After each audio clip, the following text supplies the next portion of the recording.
Ryan, you gonna help me count? Yeah. We got 100 ounces right here. And we got another 200 ounces right here. Jesus. Jesus. So that's 300 to start with.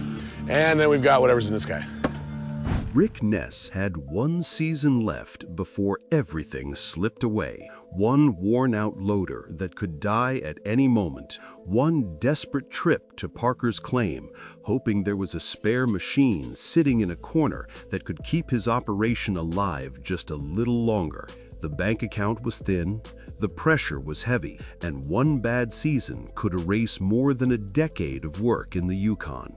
And before the story reveals how that single hunt for a loader spiraled into burnout, breakdowns, and a disappearance that shocked Gold Rush fans, make sure to smash the like button and subscribe, because the truth behind this season is far wilder than anything that aired on TV. On the surface, it looked like a normal minor problem. Equipment getting old, parts wearing out, and the clock ticking as winter crept closer. Digging without a loader is like mining with bare hands. The dirt does not move, the wash plant sits quiet, and the gold never shows up in the pan. So Rick drove out to see Parker, the same person who once gave him a chance, hoping the past would buy just enough goodwill for one more favor. In that moment, a situation looked simple. Find a loader, get back to work, and somehow turn another chaotic season into enough gold to keep the dream alive. But the truth is that this moment at the loader yard did not just happen out of nowhere. It came at the end of years of pressure, personal loss, and growing cracks that most viewers never saw. While engines were roaring and cameras were rolling, something much heavier was building under the surface. The Yukon is tough on machines, but it is even tougher on people. And this time, the strain was about to break more than metal. While Rick was scrambling for a loader, Parker was chasing something that sounded almost impossible. 10,000 ounces of gold in a single season. Not a small upgrade. Not a modest goal, but a number so big that every mistake could cost a fortune. To even have a chance, Parker pushed all three wash plants into nonstop action. Big Red, Rock, and the newer plant were run like engines in a race car, revved almost to the red line all day and most nights. More dirt went to the plants, more pay was cleaned, and more gold was recovered. At least, that was the plan. Behind the dramatic aerial shots and slow-motion pay dirt, the real battle was happening in a cramped metal building, the gold room. Every extra hour those plants ran, poured more concentrates into tubs and buckets that had to be cleaned, measured, dried, and poured into bars. If something jammed there, everything upstream backed up. One mistake in that little building could wash a week's profit out with the tailings. In the middle of that grind stood one crew member who had always been the calm inside the storm. This worker once came north as a carpenter building cabins for Todd Hoffman and never planned to become a miner. A quick construction job turned into a permanent life in the dirt. Years later, that same person became the steady presence on Parker's crew, stepping in whenever things went sideways, tackling the tasks no one else wanted, and turning panic into routine. Machines failed, weather flipped from rain to snow, tempers started to flare, and this person stayed locked in and steady. But the gold room is the one place that never sleeps. Trays of concentrates, constant checks, endless cleanup after endless cleanup. No sunlight, no fresh air, just long days of processing fine gold under heavy pressure to never lose a single flake. The work was not glamorous, and it did not stop. As the 10,000-ounce dream grew, the hours stretched longer, the expectations got bigger, and the weight of that responsibility started to crush even the crew member everyone thought was unshakable. After years of carrying that load, the strain finally crossed the line. Instead of another season of pushing through exhaustion and stress, that crew member walked away from the gold room and from the show. No shouting fit, no big scene, just a quiet decision to step back before the job took everything. If a role that steady could snap under the pressure of one man's goal, the same force aimed at someone already carrying personal grief and financial risk would hit even harder. Long before any talk about vanishing from the show, Rick Ness built a reputation on one thing: never backing down from hard work. In the early days, Rick worked under Parker, not as a star, but as the tough, gritty crew member willing to handle the ugliest jobs without complaint. Freezing mud, broken tracks, flooded cuts, impossible deadlines, those were everyday problems. He came from a background in music, not mining, but once the Yukon grabbed hold, it refused to let go. Season after season, Rick learned the craft the hard way: how to strip strip overburden without wasting fuel, how to read a cut and understand where the pay layer really sat, how to keep old iron moving just long enough to finish a push. He was never the quiet background extra. Viewers saw a bulldog attitude, a worker who refused to let setbacks write the story. That attitude turned him from crew member to something more important, a leader in the making. When the moment finally came to run his own show, plenty of people doubted the move. Stepping out from Parker's shadow meant more than just standing in front of a different camera. It meant owning every breakdown, every wrong call, every wage paid, and every ounce either earned or lost. But that first solo season shocked a lot of doubters. Rick set a goal of 1,000 ounces and passed it, ending his first year as a mine boss with a total that many longtime miners never see. Hundreds of ounces turned into more than $1 million in gold. Each bar on the table was proof that the sidekick could lead. That kind of result was not luck. It came from long hours, constant problem solving, and an unwillingness to quit, even when the crew was tired and the ground refused to cooperate. With success came expansion. More machines were added. A bigger crew was hired. New ground was opened. Each step forward felt like a victory, but it also added another layer of stress. A small mistake with one excavator became a bigger problem with 5. Payroll grew heavier. Fuel bills turned into monsters on their own. Every season needed more gold just to break even. The camera shots showed big pay streaks and gold weighing tables stacked with shiny metal. What they did not show was the quiet math in Rick's mind, the constant tally of debt, repairs, and risk. The grind grew, but so did the expectations, and each step toward a bigger operation brought him closer to a line that could not be crossed forever without consequences. Out in the cut, Rick always looked like the same tough, unstoppable miner. Mud on the boots, headset on, engine roaring in the background. But away from the roar of the engines, life was not that simple. One of the hardest blows hit far from the claim. Rick's mother, who had always been a major anchor in his life, passed away after a fight with cancer. Losing a parent is not something that gets fixed with one quiet evening or a weekend off. It sticks, and for Rick, it landed right in the middle of everything else. Work kept ramping up. The show continued. Deadlines did not slow down, so the grief did not get processed. It got pushed aside. The Yukon became an escape and a trap at the same time. On camera, the focus stayed on equipment, pay dirt, and gold totals. Off camera, the struggle was much darker. Rick later talked about dealing with depression and seasonal darkness, the kind of mental strain that does not show up on a production schedule. Some seasons, the weight felt so heavy that returning to the Yukon did not feel possible. He stepped back for a time, staying home instead of running a crew. That choice cost money and momentum, but it was a clear sign that something deeper was happening than just a bad run of ground. At the same time, there was a relationship many fans followed closely. Rick started seeing an Australian vet nurse named Lise, and for a while, the two of them appeared together on the show. It looked like a small bit of balance in a life built around chaos. But mining at that level does not leave much room for calm. Long shifts, late nights, and constant stress made it hard to hold on to any stable personal life. Over time, the relationship broke down in full public view. Social media picked apart every photo, every rumor, and every change in appearance. Harsh comments and wild theories started spreading. The internet did what it always does in those moments, piled on. In different interviews and comments, Rick admitted that after his mother's passing and everything that followed, bad coping habits crept in. Instead of rest, there was more work. Instead of healing, there was numbness. Instead of opening up, there was pushing everyone away. Depression, pressure, grief, and constant online judgment,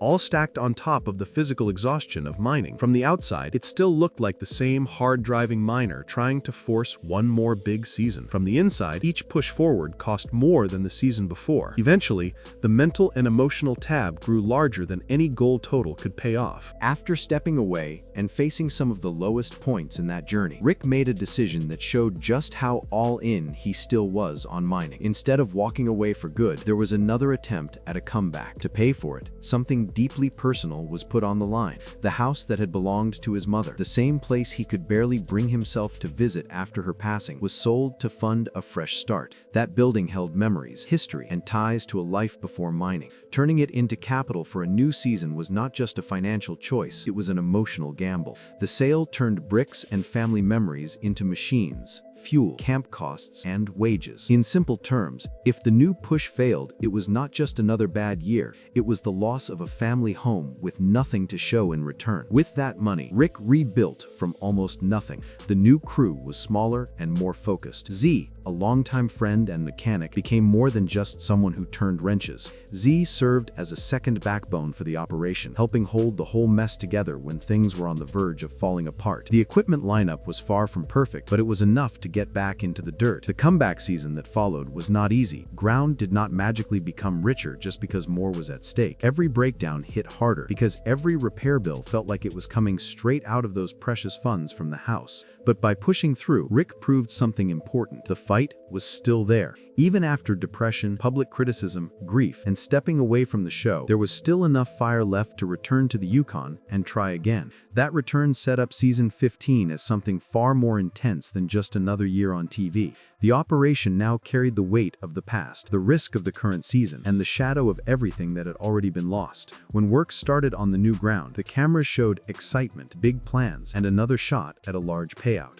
Behind that, there was the knowledge that if things did not work out soon, the dream might finally run out of road. By the time season 15 rolled around, Rick was far from a fresh mind boss trying things for the first time. He was a veteran who had already seen breakdowns, washouts, and seasons nearly ruined by weather. But this time, the stakes were sharper. The new locations, like Vegas Valley and Duncan Creek, held promise, but they also demanded serious investment just to be workable. Heavy equipment had to be moved, sites had to be opened up, fuel and labor costs climbed, and one big problem hovered in the background: paperwork. A water license can make or break a mining operation. Without it, all the iron in the world cannot process pay. In season 15, the future of Rick's run was tied to that approval.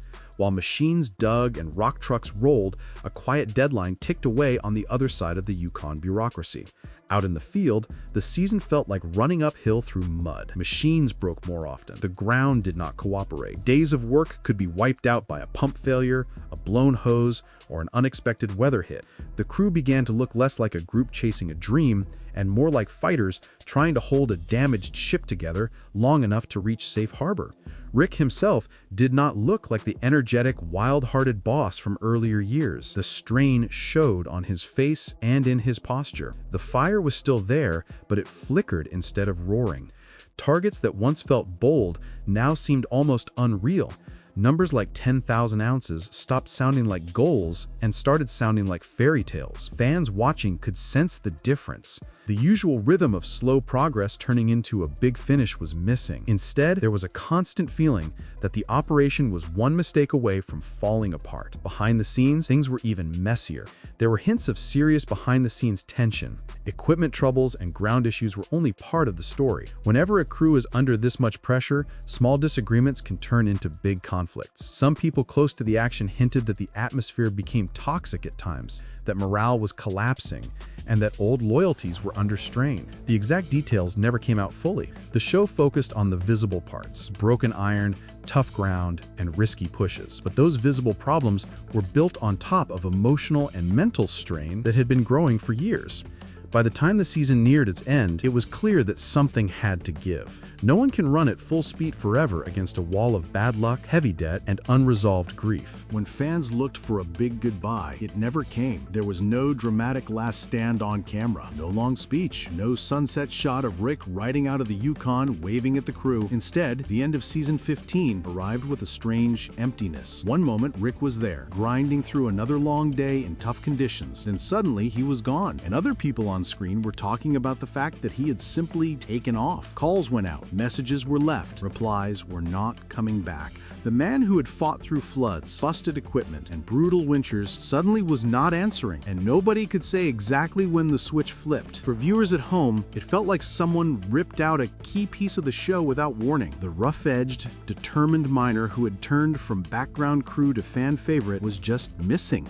The official explanations stayed vague. Health issues were mentioned. Emotional struggles were hinted at. Rumors spread about breakdowns, about arguments, about personal battles that became too much to handle while cameras were rolling. Some fans believed anger or conflict drove him away. Others were sure it was pure burnout. The truth was likely a mix of many forces pulling at once. What was clear, though, was that this was not some casual choice. Walking away from a claim does not only mean leaving behind muddy boots and heavy iron, it means stepping back from a paycheck, from fame, from the chance to hit one more big score. It means accepting that staying might cost more than leaving. After losing a mother, after losing a relationship, after selling a family home to keep the mining dream alive, and after years of grinding under a spotlight that liked drama more than quiet truth, a line had finally been crossed. The mind and body can only carry so much. When every day feels like fighting a losing battle, and the spark that once made the struggle exciting turns into dread, the only real choices left are to stop or to break. Rick chose to stop. That decision hit his crew hard. They had followed him through good years and bad, believing that their boss would always find a way to squeeze one more win out of the mud. Now, they were left to pick up the pieces and figure out what the next season would look like without the person who had always stood at the front of the storm. On screen, the show kept moving. Off screen, the absence spoke louder than any gold total. Rick Ness becoming a ghost on Gold Rush did not erase the years that came before it. The story stretches from the moment he showed up under Parker